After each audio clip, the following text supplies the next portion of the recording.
Magazine pluriel. Étienne Nabédé. Mesdames et messieurs, bonjour et bienvenue dans ce magazine pluriel. En voici le sommaire. L'ONG Nouveau Droits de l'Homme Togo se prononce sur le scrutin présidentiel du 22 février dernier. Tout en se félicitant du bon déroulement du processus électoral, l'organisation conclut que la présidentielle du 22 février 2020 est dans sa globalité acceptable. La communauté internationale célèbre le 8 mars prochain la journée de la femme au Togo. Cette journée célébrée par anticipation le 6 mars entend mettre en avant la lutte pour les droits des femmes et notamment pour la réduction des inégalités par rapport aux hommes.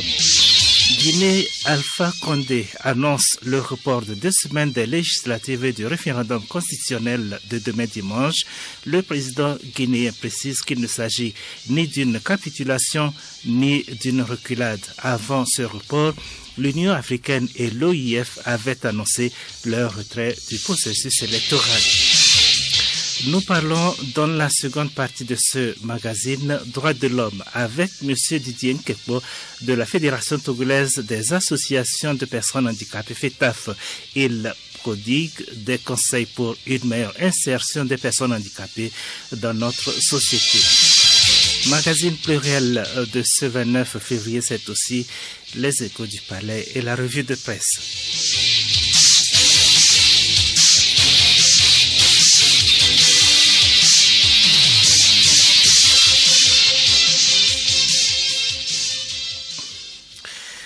Mesdames et messieurs, à nouveau, bonjour et bienvenue.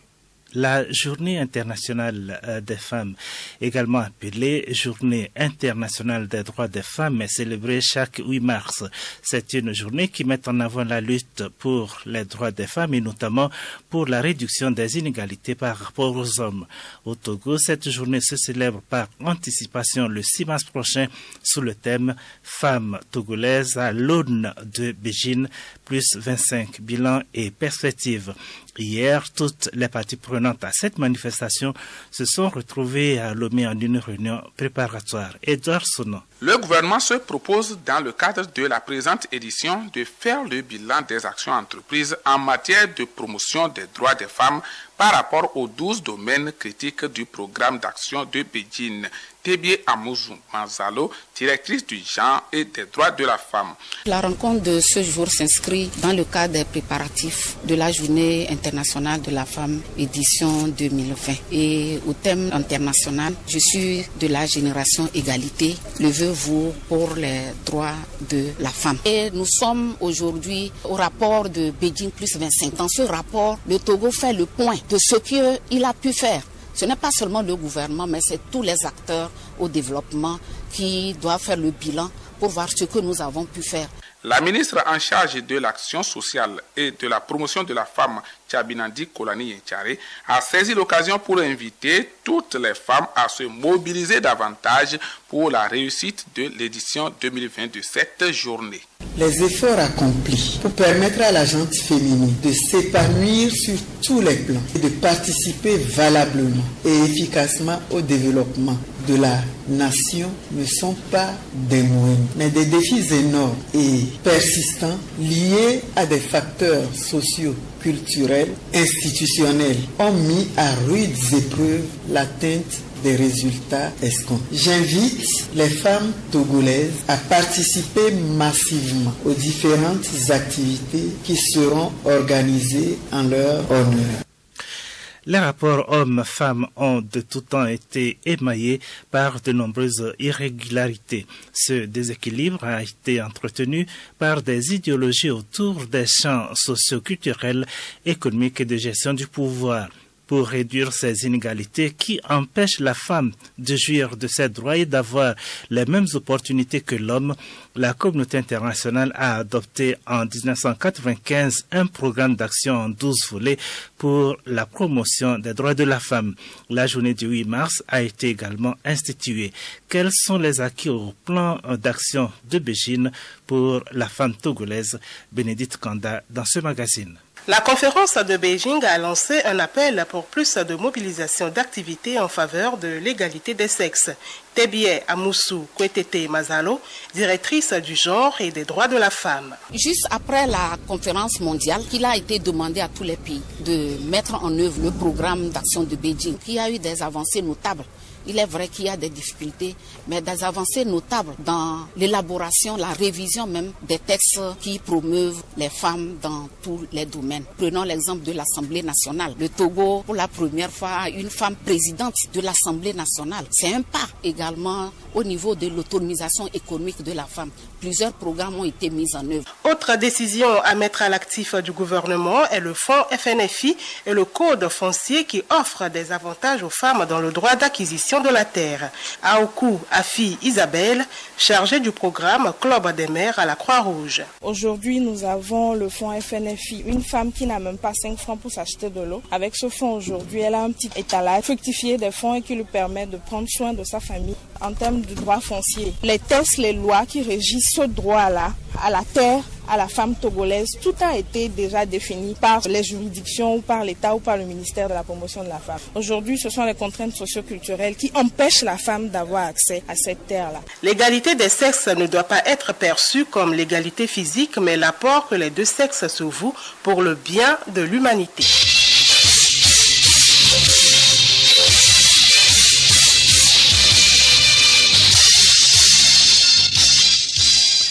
Point de presse hier à Lomé du nouveau droit de l'homme Togo, NDH Togo.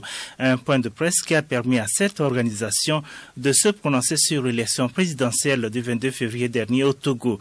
Au lendemain de ce scrutin, NDH Togo se félicite du bon déroulement du processus électoral, du climat de paix qui a prévalu avant, pendant et après, et conclut que le scrutin présidentiel du 22 février 2020 est dans sa globalité acceptable.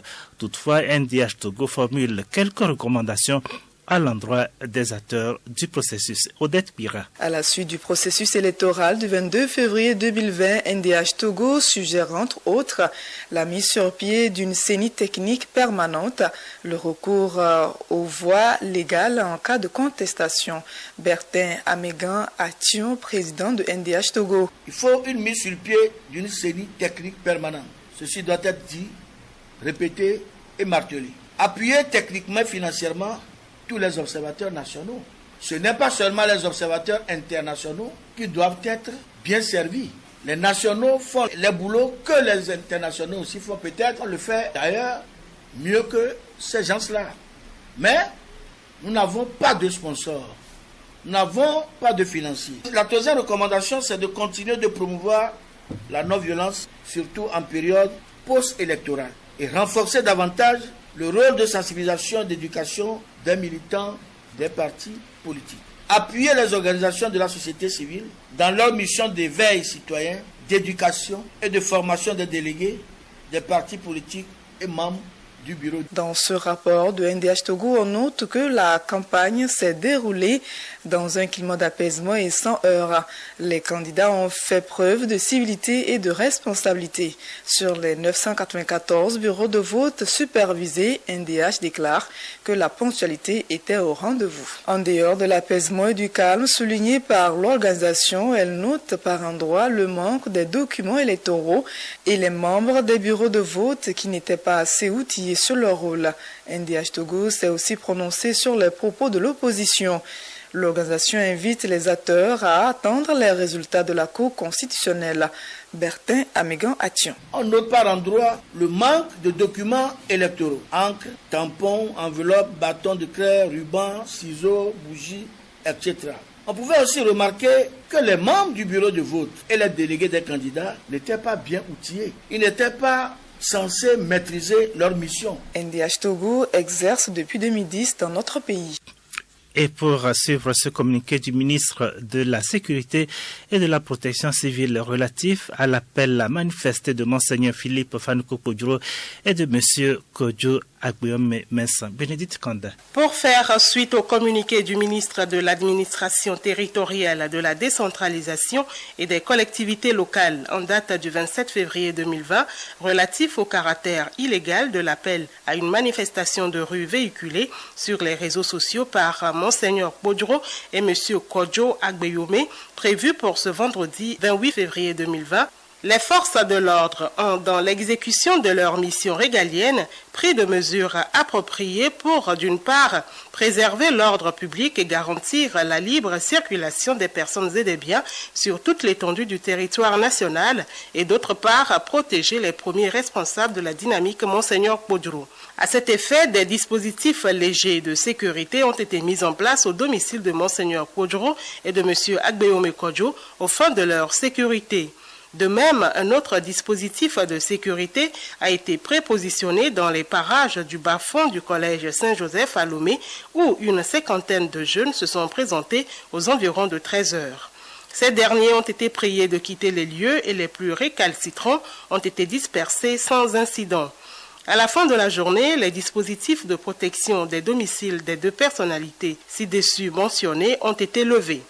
Le ministre de la Sécurité et de la Protection civile tient à saluer le peuple togolais pour la maturité dont il a fait preuve ce jour pour avoir refusé de s'associer à cette mésaventure d'une descente dans les rues au mépris des lois et règlements en vigueur dans notre pays. Il invite par ailleurs l'ensemble des acteurs politiques à s'inscrire résolument dans la voie de la légalité et rassure toute la population que les mesures appropriées seront toujours prises pour préserver la paix et la sécurité sur toute l'étendue du territoire national. Fin hier à Lomé des travaux de la 16e Assemblée générale de la coordination des cautions nationales du transit routier inter-État de la communauté économique des États de l'Afrique de l'Ouest.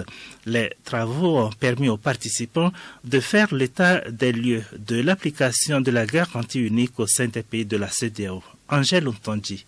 Durant 2 jours de travaux, les délégués venus de plusieurs pays de la CEDEAO ont également échangé sur les perspectives de leur activité, notamment à l'aune de la réforme en cours du mécanisme de transit régional, ceci dans le but de faciliter les échanges commerciaux entre les pays de l'espace communautaire. Au terme des travaux, plusieurs conclusions ont été tirées. Les délégués ont aussi élu un nouveau bureau de 4 membres.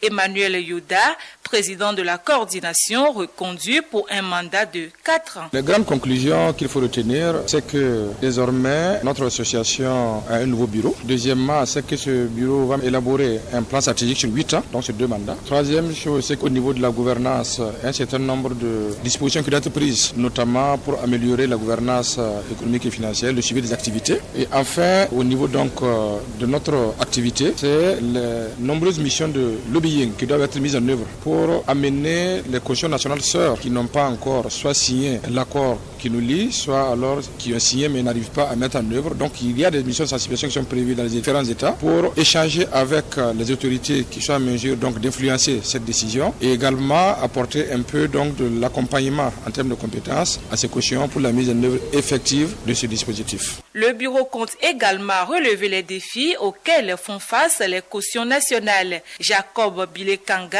membre du bureau. Le premier défi, c'est d'abord rassurer les administrations douanières sur notre fonction essentielle, c'est-à-dire garantir la sortie des marchandises du territoire national, des départs et des pays de transit. Le deuxième, c'est qu'au niveau de la CEDEAO, la convention TRIO est une convention supranationale prise par la CEDEAO depuis 1982. Et la CEDEAO, en ce moment, se dit qu'elle veut passer à une garantie régionale, automatisée. Et donc, les cautions nationales doivent s'organiser, pouvoir présenter à la CEDEAO une solution aussi de garantie régionale, automatisée. Un forum a regroupé hier à Lomé étudiants, directeurs des ressources humaines, chefs d'entreprise. C'est une initiative de l'École supérieure d'audit et de management ESAM qui veut faire converger les attentes des entreprises de demain et celles de leurs collaborateurs. Nous retrouvons Angèle Ontondi. Quels collaborateurs pour quelle entreprise de demain? Tel est le thème autour duquel les participants ont réfléchi. La rencontre a permis à chacun de se faire une idée sur le type de relation qui doit exister entre un collaborateur et un chef d'entreprise dans les 5 ou 10 ans. Roger Mifetou, directeur général de l'ESAM. Une entreprise n'est pas statique. Une entreprise évolue. Donc il est bon ton de se dire comment les entreprises qui vont accueillir nos élèves et comment elles-mêmes se caractériseraient-elles, comment elles peuvent se positionner, quelle serait la valeur intrinsèque de la société et quel serait le modèle économique et de quels collaborateurs ont-ils besoin pour pouvoir s'adapter. Au total, 2 panels ont été animés. Pour les panélistes, le capital humain s'avère indispensable pour l'essor de toute entreprise. Birama Yamidi, chef d'entreprise, un des panélistes. Une entreprise doit être à même d'exploiter le potentiel des hommes qui composent l'entreprise. Et pour pouvoir amener l'homme à donner le meilleur de son potentiel, il faut aujourd'hui un leadership d'entreprise assez sur les principes et les valeurs. Une entreprise au sein de laquelle on peut faire confiance aux collaborateurs parce que le leader est transparent avec les collaborateurs. Il y a une quiétude qui fait que l'entreprise ne peut que donner le meilleur d'elle-même. Par ce forum, le premier du genre, les responsables de l'ESAM pensent apporter des innovations à leur enseignement afin de permettre aux apprenants d'être davantage compétitifs sur le marché de l'emploi.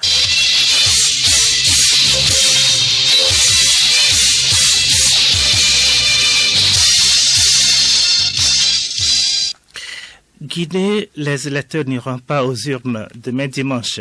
Le président guinéen Alpha Condé a annoncé hier le report du double scrutin législatif et référendaire. Pour le chef de l'État, il ne s'agit pas d'une capitulation et moins encore d'une reculade. Nadia Titikbina. Le président guinéen, qui a fait une sorte de volte-face, indique que c'est par responsabilité nationale et sous-régionale qu'il a accepté un report léger de la date des élections et d'insister, ce n'est ni une capitulation ni une reculade. En effet, les Guinéens étaient appelés aux urnes dans un contexte de tension croissante entre le pouvoir et l'opposition, dont les principales composantes appelaient à son boycott. D'ailleurs, à 72 heures du double scrutin, le secrétariat général de l'Organisation internationale de la francophonie a confirmé qu'il n'y aura pas de mission d'observation le 1er mars, ni ensuite. La CEDEAO et l'Union africaine ont par elles aussi renoncé à déployer les missions d'observation initialement prévues. Par ailleurs, une délégation de 4 chefs d'État de l'organisation n'a pas pu se rendre comme elle le souhaitait auprès du président guinéen. Cette mission de bonne volonté conduite par Mahamadou Issoufou, président en exercice de la CEDEAO, accompagné de ses homologues du Nigeria, du Burkina Faso et du Ghana, visait notamment à rencontrer hier Alpha Condé. Mais le président guinéen a mis en avant certains engagements et contraintes liés au calendrier électoral. Ce qu'il faut lire entre les lignes, c'est que la CEDEAO se désolidarise du processus électoral en cours en Guinée, un sujet sur lequel l'Union africaine affiche une ligne similaire. En Guinée-Bissau, le bras de fer post-électoral se durcit encore un peu plus avec désormais 2 présidents. Le président de l'Assemblée nationale, Cipriano Kassama, a été investi hier président par intérim par une partie des députés. Pour eux, l'investiture organisée jeudi par Umaro Sissoko Embalo dans un hôtel de la capitale n'est pas légal, mais ce dernier s'est installé au palais présidentiel. Le président de l'Assemblée, Cipriano Kassama, investi en présence du Premier ministre Aristide Gomez, annonce assurer l'intérim jusqu'au règlement du contentieux électoral par la Cour suprême. Les pourparlers politiques libyens lancés mercredi dernier devraient se poursuivre jusqu'à ce samedi. Ils se déroulent en l'absence des belligérants, mais en présence de personnalités indépendantes et des acteurs de la société civile. La commission politique forme le 3e volet d'un processus voulu par l'ONU pour remplacer la conférence nationale inclusive.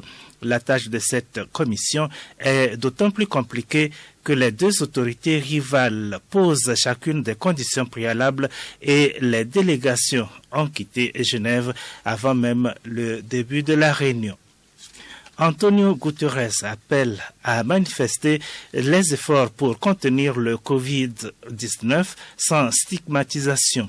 Lors d'un point de presse hier, le secrétaire général de l'ONU a indiqué qu'il est temps pour tous les gouvernements de prendre des mesures nécessaires pour contenir l'épidémie du nouveau coronavirus Covid-19. Appelant à la solidarité et au plein soutien mondial, le chef de l'ONU a demandé à tous les pays d'assumer pleinement leurs responsabilités, les assurant qu'ils pouvaient compter sur le soutien des Nations Unies et de l'Organisation mondiale de la santé.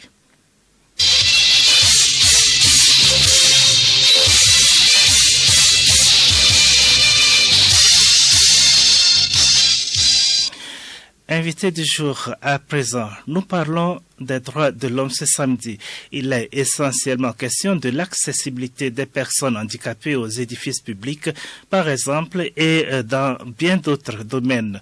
Le monsieur Didier Nkekpo de la Fédération togolaise des associations de personnes handicapées FETAF prodigue des conseils pour une meilleure insertion des personnes handicapées dans notre société. Il évoque au micro de Gabriel Ayina les aspects liés notamment à l'emploi.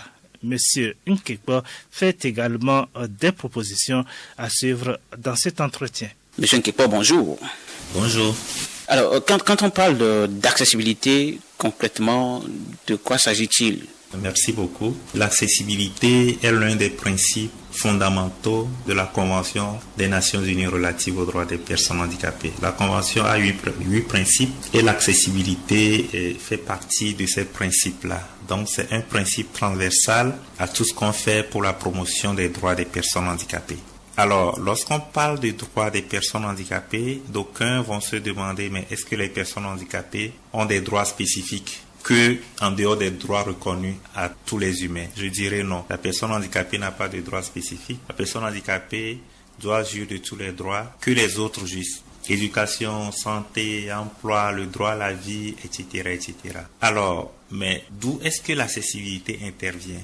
Alors, dans la jouissance de ces droits, comme tous les autres droits pour tout humain, la personne handicapée a besoin de spécificité. Lorsqu'on reconnaît le droit à l'éducation à un enfant handicapé, il faut que l'école soit accessible à cet enfant. Si l'école n'est pas accessible à l'enfant, donc on lui refuse le droit à l'éducation. Et donc, comme je le disais, d'où intervient l'accessibilité. Alors, dans tout ce qu'on fait dans la société pour éviter de marginaliser une personne handicapée, pour éviter de le mettre à l'écart, il faut que tout ce qui se fait puisse être accessible aux personnes handicapées. Et principalement, c'est vrai, lorsqu'on parle d'accessibilité, on a un regard envers les édifices, les constructions, parce que c'est quand même les éléments visibles sur lesquels on peut constater des défauts d'accessibilité ou bien le manque d'accessibilité. Quoique l'accessibilité, c'est dans beaucoup d'autres domaines que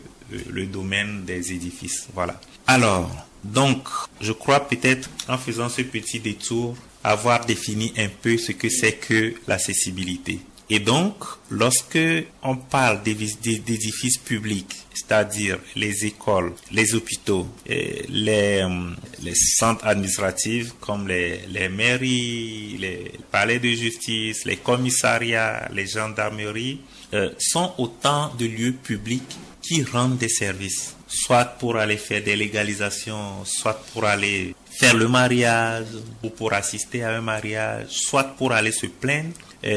Tous ces bâtiments administratifs sont en principe ouverts à tout le monde, sans discrimination. Alors, le problème qui se pose, c'est dit comme ça que c'est ouvert à tout le monde, mais si un certain nombre, une frange de la population, aujourd'hui 15% de la population, n'a pas accès à ces édifices comme tout le monde, alors il y a un problème. Le problème qu'il y a, c'est que clairement, on ne reconnaît pas à ces personnes-là le droit d'être servi comme tout le monde. Et c'est pour ça que nous parlons d'accessibilité.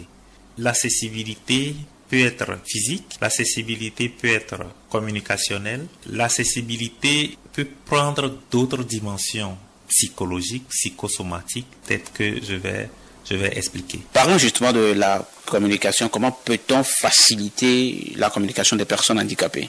L'article 21 de la Convention relative aux droits des personnes handicapées reconnaît le droit à la communication de la personne handicapée. En ce sens que quand on sait qu'une frange de la population a des difficultés de communication ou ne communique pas à travers les moyens en guillemets reconnus conventionnels. Et donc cette frange de la population a pourtant le droit d'accès à l'information. Et du coup, la Convention encourage toute forme de communication visant à faciliter l'accès à l'information à cette frange de la population. Lorsque nous prenons les personnes handicapées auditives, le langage, la langue des signes est leur moyen principal de communication.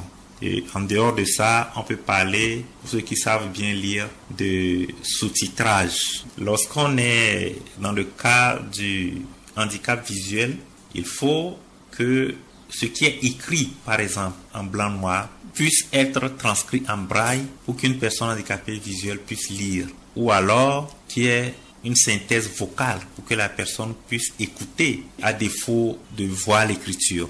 Donc c'est autant d'approches pour faciliter l'accès à la communication d'une frange de la population qui ont ces difficultés-là. Au Togo, il y a des efforts. C'est au journal de 13 heures qu'on a une personne qui signe. Ça, c'est déjà bon. Mais il faut qu'au journal de 20 heures, où de grandes informations, de grandes décisions sont prises. Y a-t-il un cadre légal qui favorise l'épanouissement des personnes handicapées? Au niveau national, tout le cadre légal qui régente la vie nationale, c'est également pour les personnes handicapées. Ça, il faut qu'on parte de cette réalité-là. Maintenant, il y a un certain nombre de tests, justement, qui sont pris pour faciliter la jouissance de ces droits aux personnes handicapées. Et c'est là où je vous rejoins. Il y a bien sûr des tests spécifiques, c'est-à-dire qui insistent en fait sur l'inclusion des personnes handicapées, sur la prise en compte spécifique des personnes handicapées. Au Togo, nous avons depuis 2004 la loi nationale de protection sociale des personnes handicapées. Alors cette loi existe depuis 2004. Et en 2011, d'abord en 2008, le Togo a signé la Convention relative aux droits des personnes handicapées, cette convention que je cite souvent, et l'a ratifiée le 1er mars 2011. Et comme vous le savez, lorsqu'une convention est ratifiée par un État, tous les textes, toutes les lois nationales doivent être arrimés à cette convention. C'est-à-dire, ces textes doivent être relus pour voir s'ils respectent, s'ils prennent en compte les dispositions de la convention. Et donc, c'est ce qui a été fait pour la loi de 2004. Et donc cette loi a été révisée. Et aujourd'hui, cette loi poursuit son petit bonhomme de chemin, comme on le dit, et attend d'être votée à l'Assemblée. Pour le moment, c'est dans le circuit. Quelles sont alors, M. Nkekpo, les difficultés liées à l'emploi des personnes handicapées? En matière d'emploi, c'est toute une chaîne. C'est-à-dire qu'il y a des problèmes au niveau de l'accès à l'emploi. Il y a des problèmes pendant l'emploi, pendant que la personne exerce l'emploi. Voilà. C'est surtout ces deux points. Ce n'est pas seulement quand la personne est déjà recrutée, mais il faut voir comment la personne fait pour être recrutée. Alors, lorsque nous prenons le processus de recrutement, c'est très compliqué. Même si les tests, parfois au départ, ne discrimine pas, mais une fois qu'on voit la personne handicapée se présenter pour un test, déjà il est éliminé. On ne lui dit rien, mais on se dit, est-ce que cette personne peut faire ce travail? Et ça, c'est souvent à tort qu'on se pose cette question. Mais il y a des conditions administratives comme les certificats médicaux, le fameux certificat médical, qui à tort peut classer, reléguer un certain nombre. Voilà ce qu'on peut dire par exemple par rapport au secteur privé. Mais pour le secteur public, pour entrer dans la fonction publique, c'est les concours. Et très souvent, les concours ne prennent pas en compte ce qu'on pourra appeler la discrimination positive. Les concours nationaux n'encouragent pas forcément les personnes handicapées.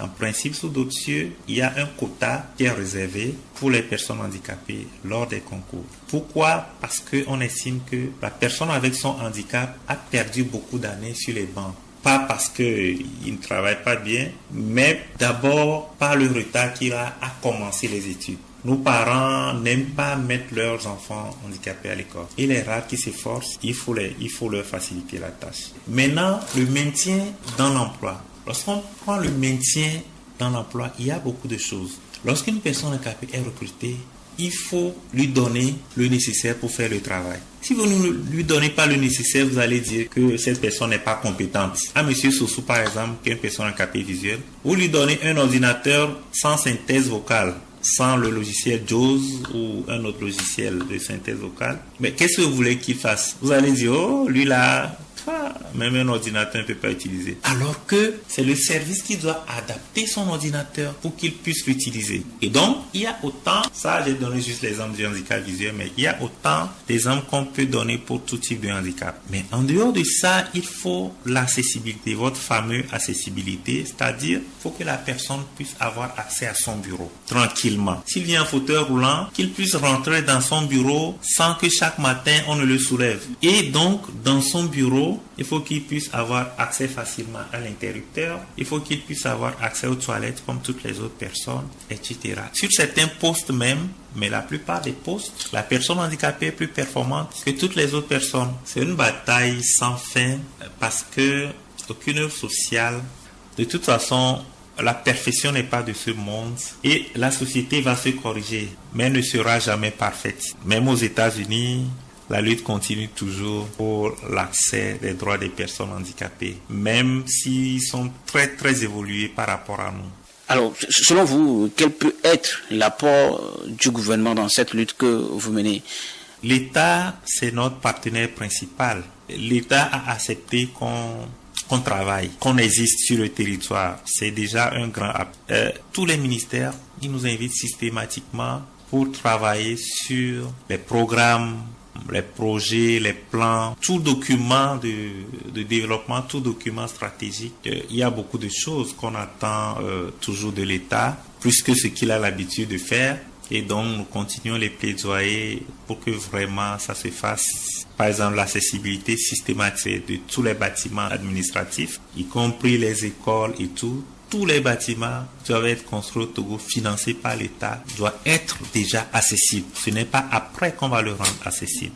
Sur l'accessibilité, puisque c'est le sujet qu'on est en train de discuter, je voudrais dire que tout le monde a intérêt à ce que l'accessibilité soit une réalité. Parce que les mesures d'accessibilité ne servent pas que les personnes handicapées. Les rampes d'accès, les ascenseurs, les panneaux, etc. Servent à tout le monde et facilitent la vie à tout le monde, aux personnes âgées, aux femmes enceintes et à d'autres catégories de personnes. Et il faut savoir que chacun de nous, lorsque nous aspirons à vivre longtemps, nous deviendrons forcément handicapés avant de mourir. Parce que déjà, si vous avez, même à 60 ans, vous perdez au moins 15% de vos facultés visuelles, physiques, etc. Au pire des cas, on ne le souhaite pas, il y a beaucoup de choses. Il y a des accidents, des amputations, et donc ça veut dire que nous tous, nous avons intérêt à ce que l'accessibilité puisse être faite. Alors pour finir, peut-être j'ai l'habitude de faire cette réflexion philosophique pour dire que dans une société, nous faisons partie de la diversité humaine. Aussi longtemps qu'il y aura des personnes teint noir, d'autres qui sont teint clair, d'autres qui sont de grande taille, d'autres qui sont moins grands, d'autres qui sont femmes et d'autres hommes, ça c'est la diversité humaine. Et donc, une personne handicapée fait partie de cette diversité humaine. On ne peut pas tous être égaux. Tu es teint clair, l'autre est teint noir, etc. Donc nous devons comprendre que c'est les différences qui font la richesse dans une société. Monsieur Nkekpo, merci. Je vous remercie.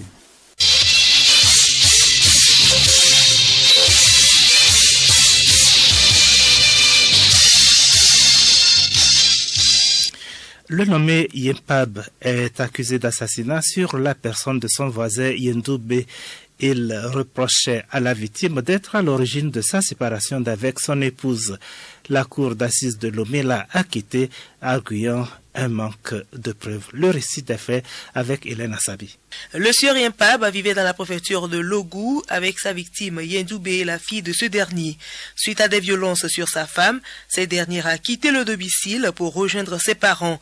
Après le départ de sa femme, il se retourna contre sa victime, lui reprochant d'être à l'origine du départ de sa femme, ce qui a détérioré leur relation. En fin d'année 2016, l'accusé s'est rendu dans son village natal, dans la préfecture de Tandjouaré, dans l'espoir de retrouver sa femme. Il y est resté 2 mois et il est revenu en février 2017. Le mercredi 8 février 2017, soit au lendemain de son retour, la petite Lamoussa, revenue de l'école, retrouva dans la chambre réservée au nommé Yempab le corps sans vie de son père Yendoubé, gisant dans une mare de sang. Elle alerta immédiatement les voisins. La gendarmerie territoriale alertée s'est rendue sur les lieux où il a été constaté que la victime présentait de graves blessures et gisait dans une mare de sang. Sur la scène du crime, il a été retrouvé un pantalon tacheté de sang appartenant à l'accusé. Il a été également constaté que l'accusé s'était retrouvé seul avec la victime le matin où la fille partait à l'école. Suite à ces constatations, le sieur Yempab fut appréhendé et déféré au parquet d'Atakpamé. Une enquête fut ouverte à son encontre sous la qualification d'assassinat. L'accusé a nié en bloc l'inculpation à la mort, mais a reconnu qu'il avait des malentendus avec la victime suite aux problèmes qu'il avait eus avec sa femme. L'accusé avait déclaré aussi au moment de son inculpation que le matin, avant le décès, la victime l'avait envoyé au marché faire quelques courses et au moment de son départ, Yendoubé était avec un peul qui lui avait rendu visite. Et c'est sur son chemin de retour du marché qu'il a été surpris par l'entourage et la gendarmerie. Suite à ces déclarations, les juges de la cour d'assises de Lomé ont décidé d'acquitter le sieur Yempab faute de preuves. Une décision saluée par son avocat Ali Berthe. Mon sentiment, c'est la joie parce que j'estime que la justice ne doit pas commettre des erreurs. C'est vrai, l'erreur est humaine, mais lorsqu'on est devant un dossier comme celui-ci, où il n'y a aucune preuve, les empreintes, le minimum des enquêtes qui doivent être faites avec les déclarations de la seule personne qui se trouve être encore la fille de la personne décédée, paix à son âme, et on se base seulement sur ça pour bâtir une infraction et garder le monsieur à la prison. Un jeune homme qui sort de l'adolescence, comme je dis, il a été arrêté quand il avait 19 ans, et donc j'estime quand même que justice a été faite ce soir. Je pense que peut-être parce qu'il s'est bagarré peut-être une fois avec son épouse, un peu de violence, on a considéré qu'il pouvait aller jusqu'à assassiner. Je pense que nous devons conseiller nos jeunes frères et sœurs d'être prudents souvent et de savoir parler aussi pour éviter cet état de choses.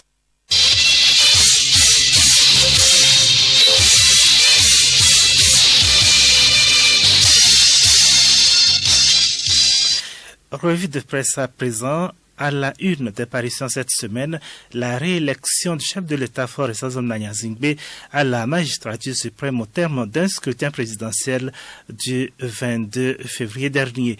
Les journaux de la place ont aussi fait état des réactions des uns et des autres, notamment des réactions des candidats malheureux. Revue de presse, Léontine Atogima. Faure Gnassingbé, réélu pour 5 ans avec 112,36% des voix. Kodjo Agbeome vient en deuxième position avec 18,37% et Fabre, le grand perdant, titre Nouvelle Opinion. C'est selon les résultats provisoires de la CENI, précise le journal L'Économiste. Voilà, les vainqueurs estiment que le chef de l'État réélu a concrétisé son coup KO. Force offre le coup KO avec plus de 112% des voix. L'opposition dénonce des fraudes massives, relate la dépêche. La victoire de Faure Gnassingbé est sans tache ni ride. 72,36% des électeurs approuvent sa gouvernance, trouve chronique de la semaine. Écho du pays abonde dans le même sens et relève dans ses colonnes les raisons de la victoire écrasante du candidat du parti au pouvoir. L'hebdomadaire s'appuie sur la division de l'opposition au sujet d'une candidature unique pendant que le parti UNIR occupait le terrain pour la conquête de l'électorat bien avant la campagne électorale. Le coup KO et maintenant, se demande la dépêche. Maintenant, c'est la contestation du côté de la dynamique. Kodjo note l'alternative qui indique que le parti au pouvoir passe en force. Agbeome opte pour la résistance. Liberté renchérie, Agbeome Kodjo lance le bras de fer. Agboué Kodjo programmé pour être proclamé président, même s'il n'a pas gagné, ajoute chronique de la semaine. Allons-nous vers une crise post-électorale, s'interroge Liberté. À la une de Ouara les vainqueurs, Chilbert Bawara du parti UNIR prévient, je cite, « Personne ne sera autorisé à agir d'une manière qui remette en cause la concorde, la paix et l'ordre public ». Fin de citation. Yak Damham, dans Le Messager, appelle de son côté les jeunes à ne pas tomber dans le jeu des mauvais perdants. Pour le parti NET, écrit la parution, les résultats donnés par la CENI sont conformes au PV des bureaux de vote que détiennent ses membres. La lanterne invite les candidats de l'opposition à ne pas s'en prendre à la CENI, plutôt à elle-même, car le prix de la division n'est que l'échec. Le Mania libéré exhorte notamment le candidat Kodjo du MPDD à faire profil bas et à se conformer strictement aux lois de la République. Le journal remarque également que l'ANC et son président Jean-Pierre Fabre sont désormais catapulés dans la poubelle de l'histoire. La dépêche parle de naufrage du candidat du parti Orange. Voilà, les vainqueurs ajoutent Jean-Pierre Fabre enterré politiquement par Agboué Kodjo. Le Républicain Info révèle que la contestation d'Agboué Kodjo n'intéresse pas la CEDEAO et le reste de la communauté internationale. En effet, écrit l'Union pour la patrie, la mission d'observation de la CEDEAO exhorte à recourir aux voies légales pour la contestation. Les organisations internationales sont satisfaites du processus électoral, confirme Écho du pays. Élection présidentielle du 22 février au Togo, les observateurs internationaux unanimes sur le bon déroulement et la transparence du scrutin, rajoute chronique de la semaine. Togo Matin met l'accent sur la CEDEAO qui a salué la patience, le civisme et la tolérance des Togolais. Fort Gnassingbé, vainqueur de cette élection, reconnaît qu'après cette victoire, le plus important est devant lui, rappelle le quotidien privé.